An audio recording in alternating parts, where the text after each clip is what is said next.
Seryoso na po. Joke pala dati. Hindi na po siya katulad ng dati na sobrang pa-sweet, sobrang teenager dito. Sorry po. Fun and lighthearted.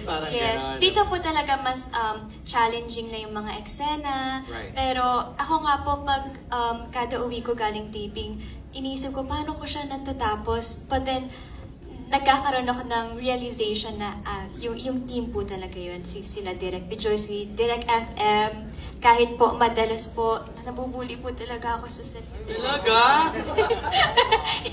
Joke lang po. Mga kulitan po na. Okay. Kailangan nun, di ba? Mga fun moments. Talagang nabigyan siya ng buhay because of our directors. Hindi ko po talaga maiwasan, no, banggitin sa sagot ko si Direk FM kasi malaking tulong po sa akin yun.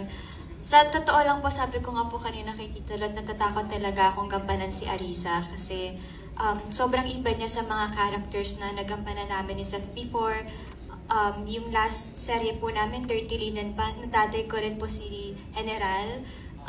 Dito, hindi siya yung bratinela lang. Ang lalim nung pinanggagalingan po ng character ko. And yung pinaka-challenge po talaga niya is paano ko siya gagampanan ng mas woman na siya.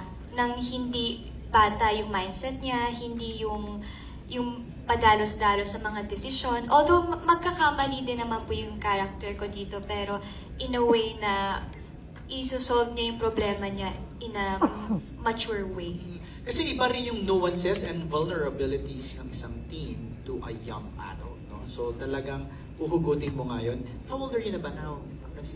21 po. 21. O, young adult na nga talaga. Diba? Yun ang challenge. Alan, thank you, MJ.